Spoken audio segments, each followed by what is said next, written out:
Well, good morning and welcome to Glasgow Rangers Nation podcast live. This is Glasgow Rangers Nation. I am Owen James, and this is all your latest Rangers news. We're going to have a little look at what has been said as regards the Rangers Celtic ticket debacle that is ongoing. I hate to call it a saga, but it is becoming as big a saga as Lord of the Rings, perhaps without the happy ending. If it was, I don't know. Anyway. Bit of an aside there. We're also going to look at what the Rangers Supporters Association have been saying as regards the running of the club and the present running of the club. It looks like there's an awful lot of looking at, I mean, I'm not talking about what fans on social media are saying, and all that. And I know I use social media, and that's just it. That's the only way to get your message out there at this moment in time. I'm talking about is what ex-players and in particular supporters through official channels have been saying as regards the running of our club. We're going to look as well at, what the prospects are for actually bringing some players in. It's the 16th of August today. That means in 14 days, that's 2 weeks, the actual transfer window will close and slam shut until January, meaning that whatever you've got on the 31st of August, that is what you've got until January, until you can bring in some more players. Have Rangers got the ability to bring in more players? Will we see more players through the door, or is it a closed shop now? Are we going to have to pretty much deal with what we've got? Poll is running in the live chat, guys. Do you think Rangers will spend any more money before the transfer window closes? Please vote in that. Let's have a little look at what we're going to do there. So let's have a little look at the comments first of all before we talk a little bit about the ticket situation. I'll have a quick question for you. If results start not going our way this season, is this the time we start playing most of our young players for game time for next season? I honestly think, Sir G24, if we get to the point where we are out of the league race, which is looking increasingly likely, then yes, I think post-Christmas, then, that may be the case that we start looking at some of these youngsters, bringing in McKinnon, bringing in Rice, bringing in Lovelace. I think Lovelace should be playing anyway.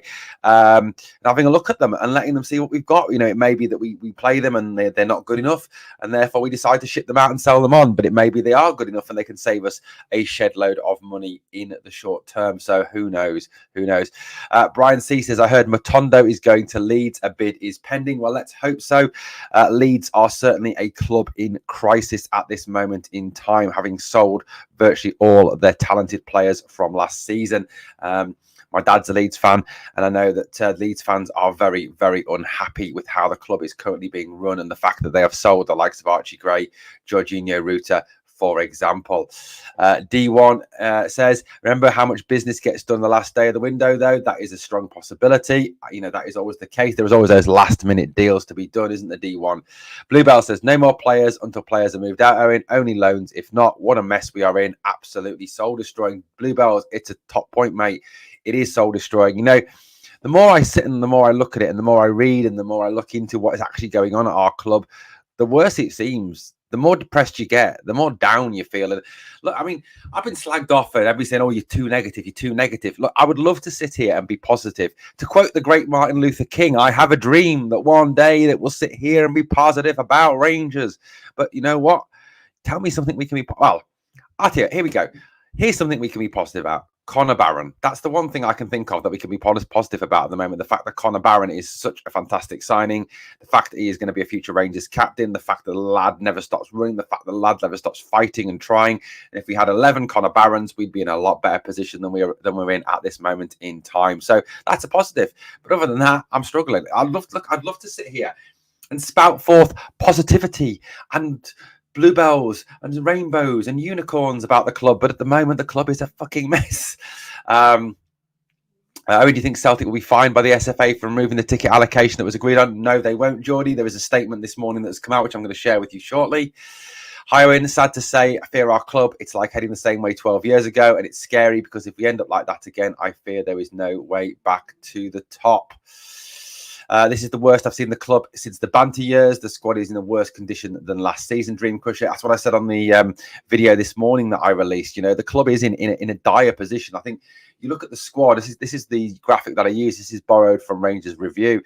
You know, realistically, that squad is worse than last year's squad. You know, it really genuinely is. And I went through this morning on the video and I said, well, you know, who realistically of those players are starting quality players that, you know, would, and I hate to use this example, but would actually get into Celtic's team. You know, that's the situation you've got to look at. And as much as I hate Celtic and I absolutely cannot stand the fucker, you know, they are the better team in Scotland at this moment in time. So, you know, Butland, I think, would get into their team. Proper would get into their team. Barron would. Diamande would. Cheney would. Other than that, you're struggling. You're really struggling. I mean, Davis is a bomb scare and Ciala is just not up to it. At the moment, he will be in time, but it's going to take time. Suter's got a mistake in him. Balogun's 36 years old. Leon King's a kid. Hefte can't defend. Fraser's a kid. Tavernier is absolutely awful. Sterling, yeah, Sterling's a good player. He's a good player, but where's his best position? Devine, no, he apparently is on his way out. McKinnon is just a kid. Dowell is injury prone. Raskin's injury prone. Court is injury prone. Matondo flat as to deceive, and so on and so forth. You know, you can go through that entire squad and you can pretty much poke holes in that squad wherever you look, wherever you go. What have we got here? We've got a comment. D says let's chip. D1 says let's all chip in as fans and buy the club. Possibility.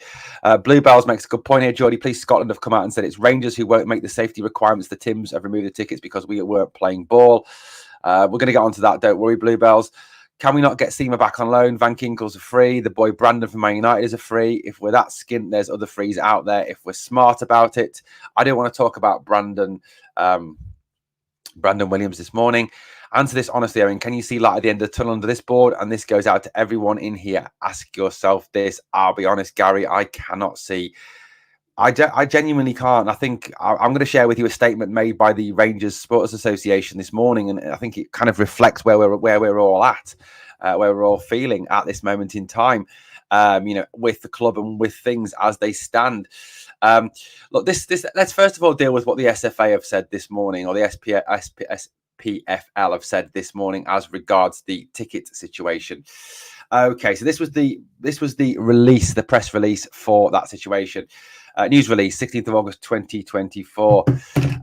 Away ticket allocation for matches between Rangers and Celtic. Following recent media coverage around the issue of away tickets for matches between Rangers and Celtic, the SPFL has spoken with both clubs and can confirm it has been agreed by all three parties that the September 2024 and the January 2025 William Hill Premiership matches between Rangers and Celtic will take place with zero allocation for away supporters.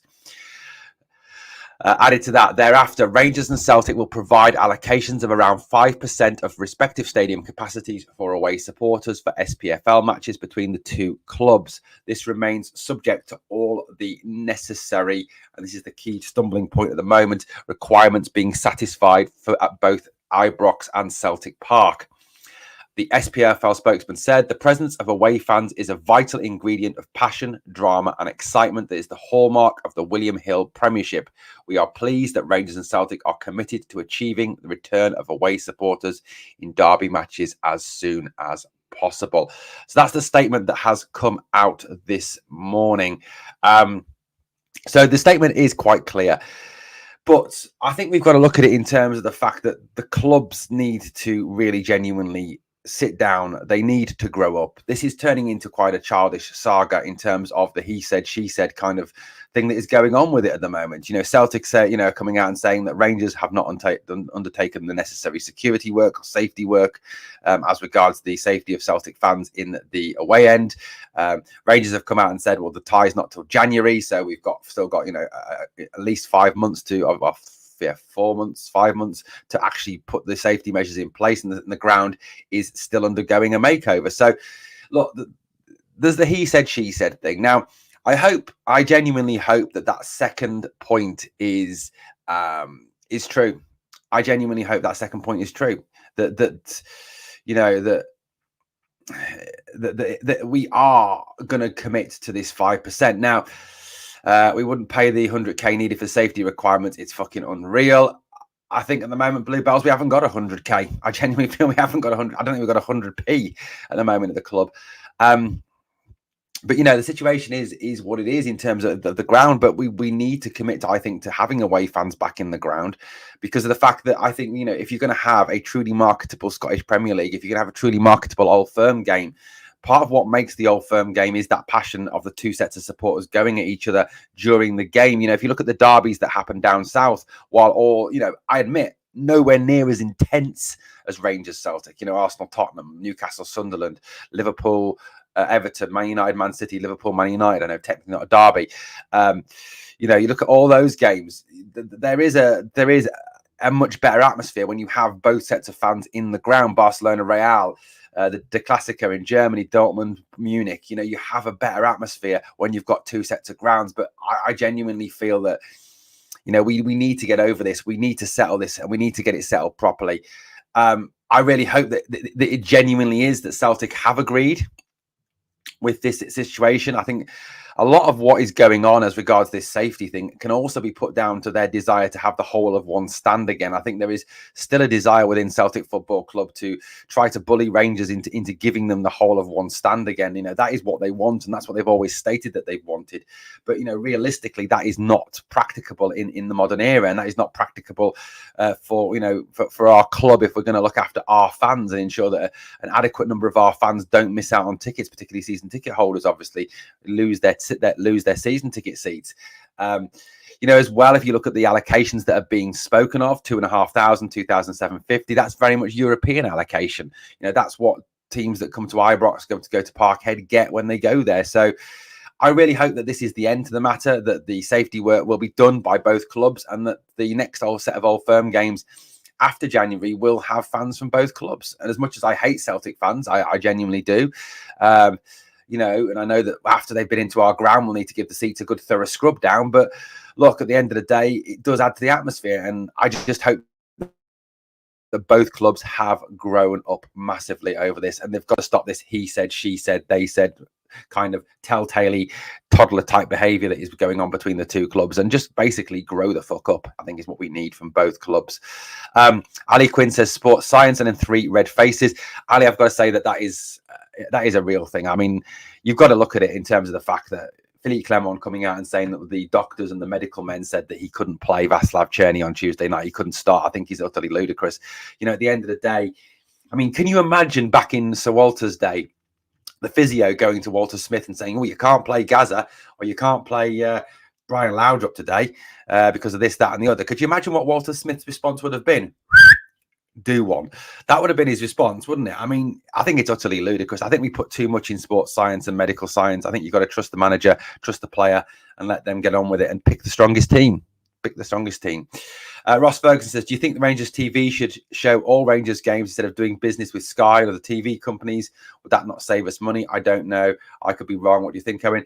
The only thing, Ross, is I think that the problem is, I think, as there is a collective bargaining agreement in place with the SPFL, we're not in a position to do our own TV deals at this moment in time. As far as I'm aware, and I might be wrong on this, the league is governed by, like all leagues, is governed by a collective bargaining agreement. And I know that Barcelona and Real Madrid have certainly wanted to do their own TV deals over the last few months, but they obviously can't because there's a collective bargaining agreement in with La Liga.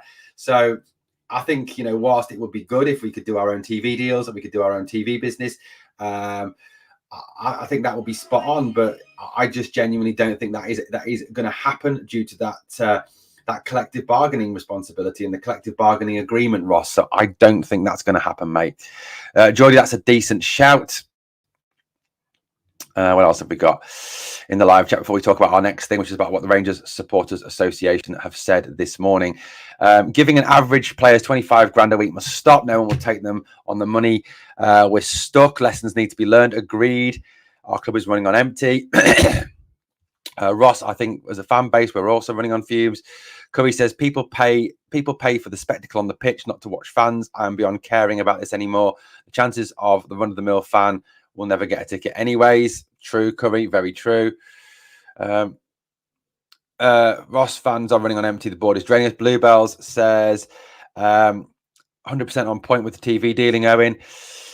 Technically speaking, anyone with a VPN can use Rangers TV to watch the games anyway. Yeah, I mean, yeah, if you've got, that's the way I do it with Bluebells. You know, at the end of the day, I use my VPN. I pretend I'm in a different country and I watch the games. That's how I do it. You know, that's the way around it. You know, until we can get a situation where we can perhaps come away from the collective. Look, the collective bargaining agreement is never going to be brought away from. I mean, it isn't, is it? Because the situation is this, you know, everyone will pay for Rangers and Celtic games. Every TV company would pay for Rangers and Celtic games. I mean, that's just a fact. Sky would pay to publish them. TNT would, you know, Premier Sports would, you know, they would all pay out. But who would pay to want to watch Aberdeen or St Johnstone or Ross County? The situation would be that those clubs would probably go bust because of the fact they would have no TV money, no revenues, and the league would get weaker from that aspect. Now, I do agree that something needs to be done over the TV deal. I mean, I was listening to Graham Souness talk about the TV deals in terms of down south compared to the SPL. Rangers get around 3 to 5 million from the TV deal in Scotland, 3 to 5 million.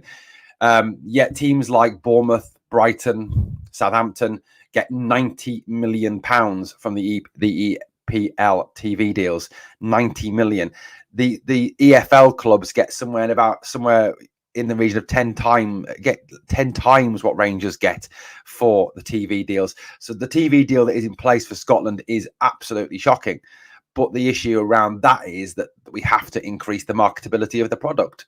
The product on the field is not of a sufficient standard to gain the big deals that they're gaining down south at this moment in time.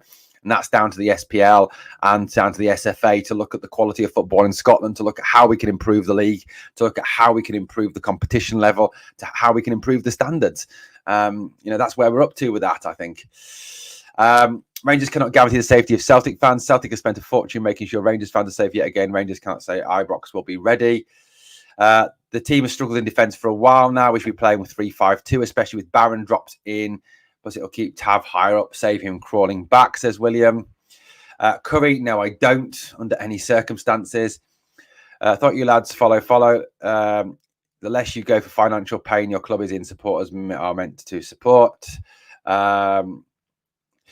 I'd force Hadji and Cantwell to play. They're both willing to take a wage as long as they're Rangers players. They should be earning in. I 100% agree with this. I 100% agree with this comment. I don't understand why he is not using Cantwell and Hadji. I mean, I hate talking about them, but you know, look across the city. There is a good chance that Matt O'Reilly will leave Celtic this summer. Okay, there's a good chance that he will head to Atalanta or to Atletico Madrid or down south to a Premier League club. Now, is he sat on the bench? Is he playing for the B team? No, he's still playing for Celtic, and he's playing well for Celtic. You know, you look around any clubs in England, in Scotland. You know, yeah, absolutely. We don't. Yeah, I agree with this. Force them. Has any player refused to play? Wanting away is one thing. It's PC that's choosing to sit them on the sofa. Bluebells, spot on. You know, it is absolutely. You know, Hadji and Cantwell have not come out and said they will not play for Rangers. I mean, you find me a statement anywhere in the media or in social media or anywhere where Clement himself has said that Cantwell and Hadji will not play for Rangers. They have not said they will not play for Rangers. Cantwell is still drawing 25 grand a week. I think Hadji's about 24 grand a week. You know, these guys are being paid big wages to do very little, to train with the B team, to not play. And I think personally, it's an absolute farce not playing them. You know, at the end of the day, they are still Rangers players. They are still under contract. Now, what happens if we get to the 1st of September and Hadji and Cantwell are still under contract to Rangers and have not moved by the club? So what do we do? Do we then, for the next 3 months, sit them on the bench and sit them in the stands and sit them in the B team training and pay them £49,000 a week between the two of them for doing nothing? I don't see the logic in what Clement is doing. You know, surely as well, if you put those players out there, if Hadji plays well, if Cantwell plays well in the games that they play them in, it also increases their market value. You know, teams will take a look at them, think, oh, they look good. You know, I think that is something that we need to see from them. I don't understand why Clement has completely isolated them. I think it's a very retrograde step. I think the fact we're still paying them and we're not getting anything out of them is just ridiculous. I mean, it is absolutely stupid. I mean, it's like buying a car, sitting it on the drive and refusing to drive it. You know, it doesn't work for me. And I would love to know why he's not prepared to use them. I mean, I think Hadji has proved that he's still trying hard, that he's still working hard for the club. I mean, look at those B team games. Yes, they were only against B teams, but you look at what he did in those games. He carried on trying. He got stuck into tackles. He took chances. He played well in those games. At no point did he pull out of tackles. At no point did he not give 100% effort. So I don't understand, what the situation is. But Stuzo, we might be stuck with him anyway. This is the thing. It's a gamble. It's a gamble, with any of the players. And Clemens said as well that all players are up for sale, bar Jack Butland. So any of them get injured, Ridvan, for example, and they're done for the season. It's the way it is. Bluebell says, Rice, Cantwell, Hadji, all players who need creative freedom. PC won't play them because he's rigid as fuck, in my opinion. I mean, there does seem to be a lack of flexibility in the selection of the team. I agree. And in the way that we play, Bluebells, I would agree with that one 100%. Yeah, that's what I've heard, Geordie. I've heard that as well. But like I said, if Clemens not prepared, now there's all the rumours obviously surrounding Yanis that if he plays another game for Rangers, he receives that wage uplift, and Rangers aren't prepared to pay that wage uplift, which I think is one shows the financial situation of the club, that we're not prepared to pay a top player wages. Yeah, that's what I mean, Stuzo. He gets a $6,000 rise. Now, the situation is this, if we're not prepared to play a player just because he's going to get a pay rise, I think, and that player is going to help us win games or be successful, then I think it's very short-sighted of the club. Very short-sighted indeed. And I genuinely would love to know why we're not using these players, because we're paying them. We're paying them a lot of money to not do anything. And like I said to you, if it gets to the 1st of September and those two players are still on the books of Rangers Football Club, what do we do? Do we not play them then until January and try and get them a move in January? Let's say in January we can't get rid of Hadji and Cantwell. So then do we go the whole season paying Cantwell $25,000 a week and paying Hadji $24,000 a week, or whatever it is he gets, or $30,000 a week with a pay rise, and not play them? To me, it just makes absolutely no sense whatsoever to do that. We might be skinned, but Sid, I think, but Cantwell is going to get $25,000 a week no matter what. No matter if we're skint, rolling in money, or whether he plays or doesn't play, he's still going to get his $25,000 a week, because that's what his contract dictates that he gets. So I'd love to know why we're not using them, because exactly, Sergio, exactly. I mean, let's say, for example, you look at the number 10. If Clement wants to stick with this number 10, and it appears that he does want to stick with a number 10, personally, I don't think we should. I think we should go 4-3-3, go with a flat 3 in midfield of Diamande, Barron, and another. But I think that, personally think that if he wants to stick with a 10, and you look at the 10 situation as it is at this moment in time, are you telling me that Tom Lawrence is a better player than Yanis Hadji and Todd Cantwell? Well, if you are, I'm going to laugh. And I'm going to say, have a word with yourself, because Tom Lawrence is a passenger. He's an absolute passenger. Absolute passenger. He doesn't do anything. He plays walking football. He looks unfit. He doesn't have the ability to get around the park anymore. I mean, and he's not best in class. I mean, let's face it. I mean, that interview was a car crash anyway, when John Bennett called him best in class. But I don't know. I just feel for me personally, guys, that we need to look at using these players like Hadji, like Cantwell, in the situation we're in, where we're probably not going to be bringing in a great number of players between now and the end of the window, because we're out of the Champions League and we don't get the 30 to 40 million pounds. Can beggars be choosers? Can we really afford to have players just sat on the bench doing nothing? I would say not. Steve says, I agree with you about James Tavernier. A lead is someone who gets the team fired up and pushes the team. Tav doesn't do that, and he's too slow. I agree with that point 100%. I don't think Butland looks happy. He seems a bit off it. If we can get 25 million, I would sell him. Says Stuzo. Scott says, understand can't keep changing manager, but it has to be the right manager. Is he, do you think? I'll be honest with you, Scott. I think he is the right manager, given his track record. But I think he's got to change his attitude a little bit, change his playing style a little bit, and I think he's got to change he's going to have to now, in my opinion, humble opinion, change his playing style to suit what players we have at the club. Because realistically, he is not going to get in the players that he wants to get in because we have not got the money to get in the players that he wants to get in, because we're not going to spend the money between now and the end of the window because there is no money. There simply is no money. Curry says, questions also need to be asked of investors who are not interested in the actual team improvements. Success brings money. Why is it always on the fans to put money in? That's a good point, Curry. The issue is this, 100%, I understand that we obviously have to get rid of players because the squad is too big and the wage bill is too high. But I genuinely think that the questions do need to be asked. It does seem to be the fans who are constantly paying through the nose for everything. You look at what the fans are doing on a season by season basis. If you've got if you have a season ticket holder, you're paying for your season ticket. You're then on top of that paying obviously all your match day costs. You're then paying for your merchandise. You're paying for your parking or your transport. You're paying all that stuff. You're paying out a lot of money. If you then obviously buy tickets for the Champions League, for the Europa League, for the Cup, you're paying out again.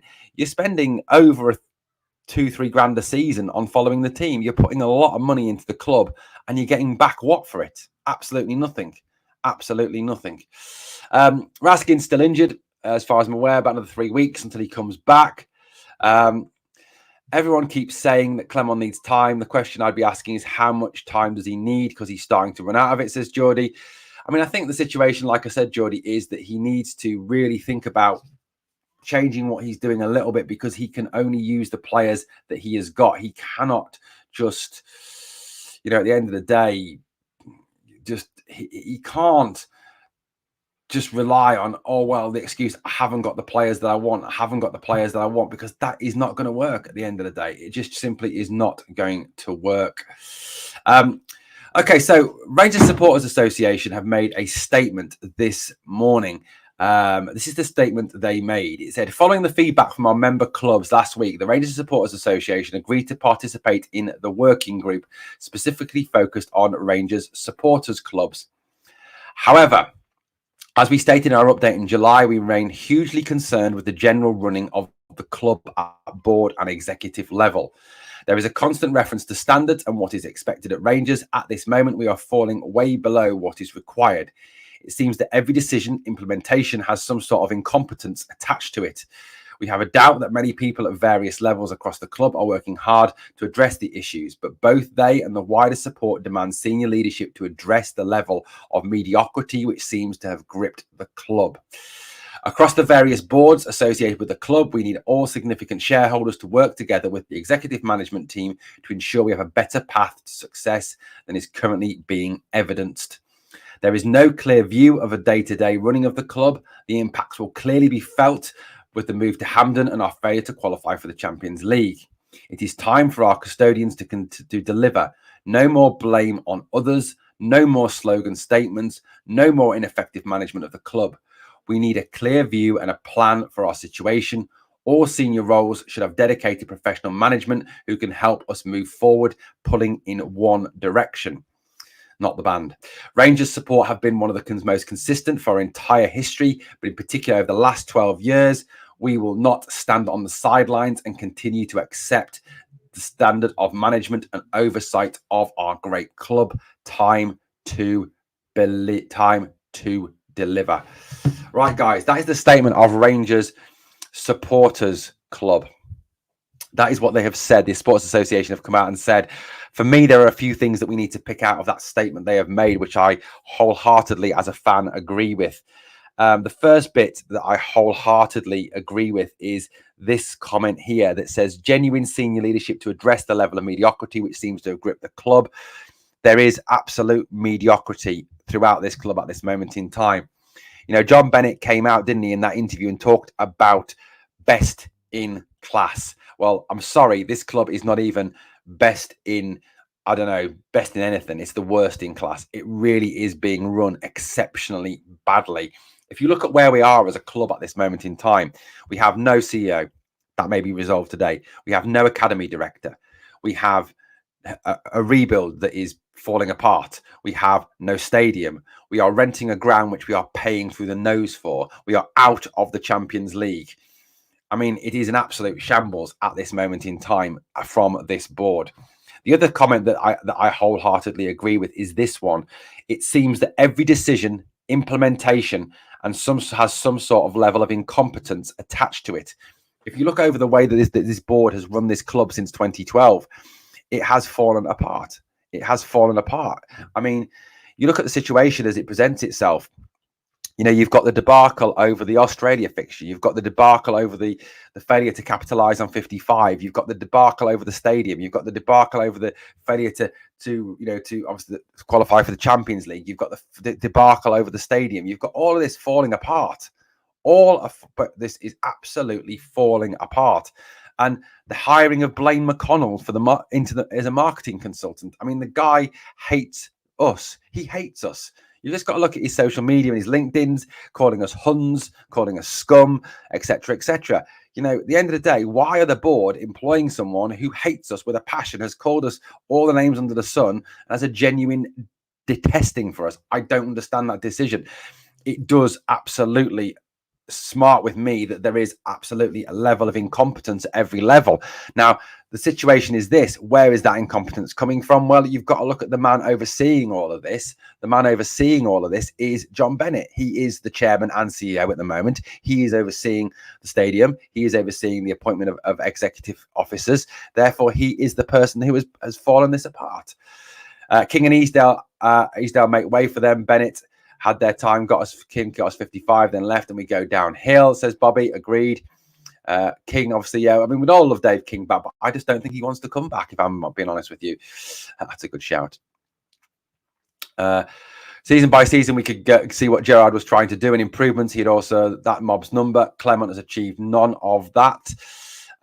He was. That's the situation, isn't it? You know, that Gerrard was given 3 years. I accept that Gerrard was given 3 years, but like Curry says, we could see what Gerrard was trying to do, and Gerrard was, I think, moving in the right direction.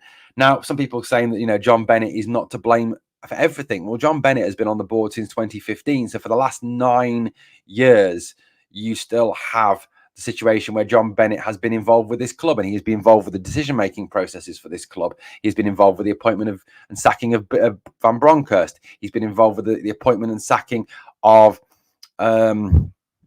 Michael Beale. He's been involved with the appointment of Clement. He's been involved with the stadium debacle. He's been involved with the Australia debacle. He's been involved with all those decisions. So for me, Bennett is failing hugely, massively. You know, and as the Rangers Supporters Association also said in a statement, you know, we need to see evidence of a clear plan, a clear strategy. I mean, can any of you honestly tell me that there is a clear strategy and a clear, way forward for this club? Because I can't see it. I genuinely cannot see it at this moment in time, where we are going. I think, look, the situation is Clement is going nowhere. I mean, that's absolutely the case. And look, I'm not in favour of sacking Philippe Clement. I don't think it's right. I think it's far too early. He's on a 4-year contract. It's going to cost us an absolute fortune to sack him. I think that's obviously on the board.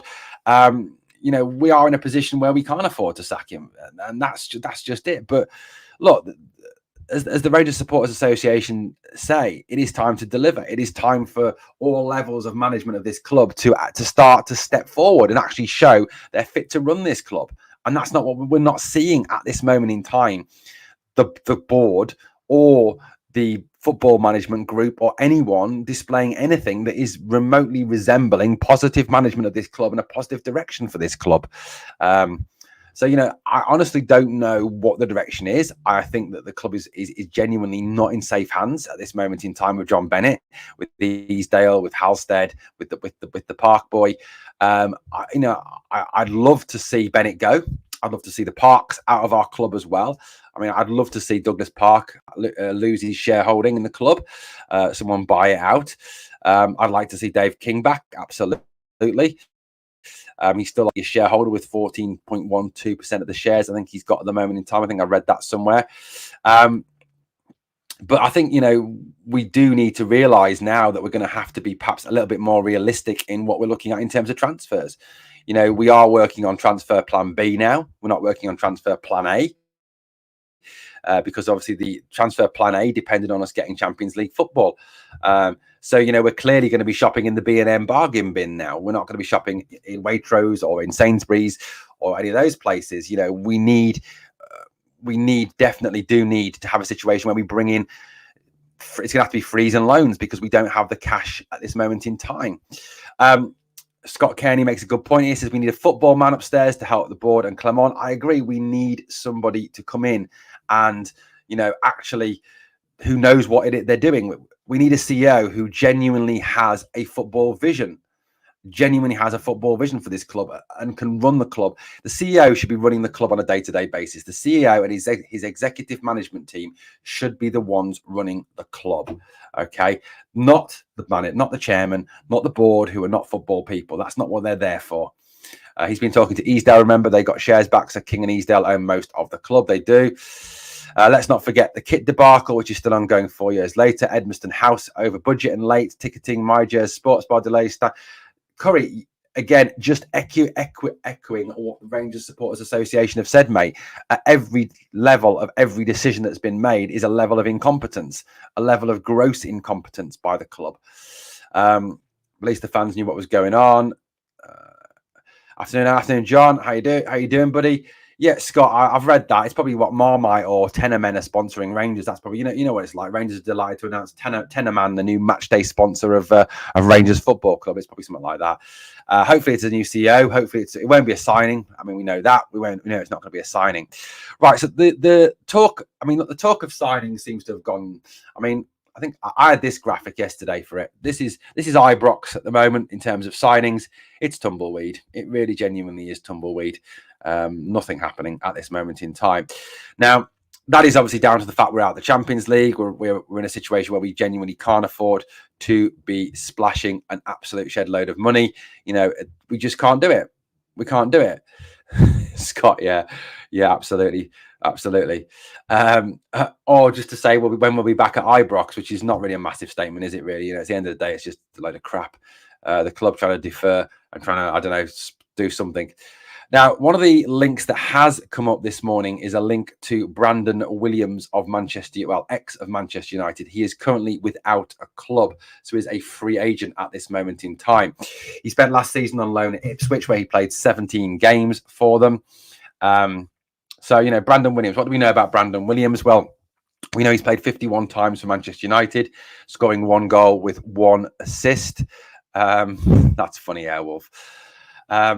He is played 38 times for Man United's under-18s. He's played 29 times on loan at Norwich, 17 times on loan at Ipswich. He's also played for Man United's under-23s and in the Youth League for Manchester United. Even though he is right-footed, he is predominantly a left-back. 105 of his appearances have come at left back, scoring 3 goals and 11 assists in those games. 31 of those appearances have become at right back. He's also played 6 at left midfield and 1 as a centre back. He is 23 years old, so he's still a young player. He's got over 100 appearances. That's 161 appearances in total. So he's got some experience. He's obviously got Premier League experience as well. The one thing I'd say about Brandon Williams, the one caveat, sorry to sound like John Bennett, but the one caveat I would put on Brandon Williams is that he is currently undergoing a trial for dangerous driving whilst under the influence of nitrous oxide. Apparently, he was inhaling laughing gas whilst driving at over 90 miles an hour. So he is undergoing a criminal trial at this moment in time. That may have something to do with the fact why Ipswich didn't choose to sign him as they're going into the Premier League, and Manchester United decided not to renew his contract. So there are obviously some questions over his character. I suppose the positives of this deal would be you're getting a left back and a right back. He's free. You'd only have to find the wages. And I would imagine with the fact that he's obviously offers are very sparse on the ground, it could be a situation where we do actually need to sign, that he may actually sign for us for a relatively reduced fee. Curry says, so far we have sold 1 player and loaned 1 out. The rest were end of contracts. I'm sorry, but our form record is embarrassing. Left back is the least of our concerns, even if Ridvan is out long term. Fraser might be the best left back we have, but the boy needs to play, and there are more questions on PC's decisions. That's a decent shout. Yeah, agreed. I think, Robbie Fraser is it. My personal opinion, Bluebells, is I don't want Brandon Williams at the football club. I think, he's got a dodgy character. That's quite clear. He's up, actually, he's on trial at this moment in time. It's not what you need around the club. So I agree. I'd love to see Robbie Fraser play. I'm a massive fan of Robbie Fraser's, and I find it utterly perplexing that on Tuesday night, Big Phil brought on Ben Davis ahead of him. I don't understand that. And my worry would be, Bluebells, that he plays Ben Davis at left back. Yeah, that's probably it, mate.